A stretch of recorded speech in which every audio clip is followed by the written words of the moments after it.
2 மாநில அரசும் சரி, மத்திய அரசும் சரி அதிகபட்ச அதிருப்தி மக்களிடத்துல சந்திச்சிருக்கிறாங்க. எம்ஜிஆர் உடைய கொள்கைகளை வெறும் படம் மூலயமா தான் நம்ம கொண்டாட போறோமா?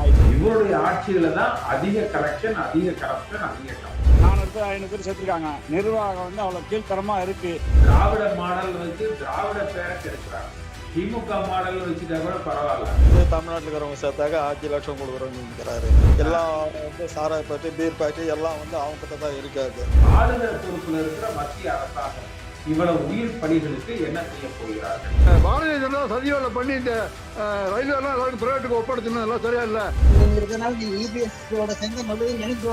உலகத்துல ஒரே ஒரு சூரியன் தான், ஒரே ஒரு எம்ஜிஆர் தான்.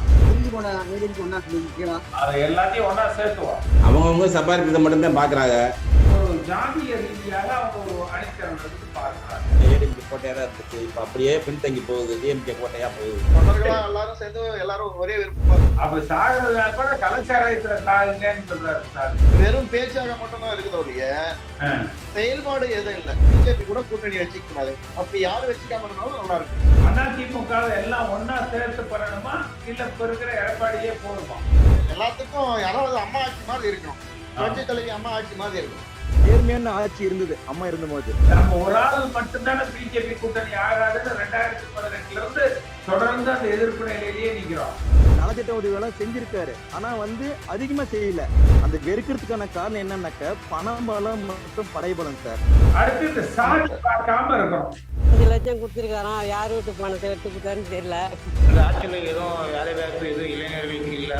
எடப்பாடியை ஆதரிக்கிறதுனால ஆதரிக்கலாம். ஆனா பிஜேபி கூட்டணி இல்லைன்னா தான் எடப்பாடிக்கு ஆதரவு.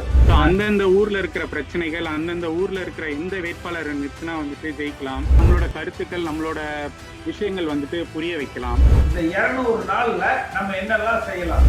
பார்லிமெண்ட் எலெக்ஷன் திமுக பின்னாடி தானே கொடுக்கும்.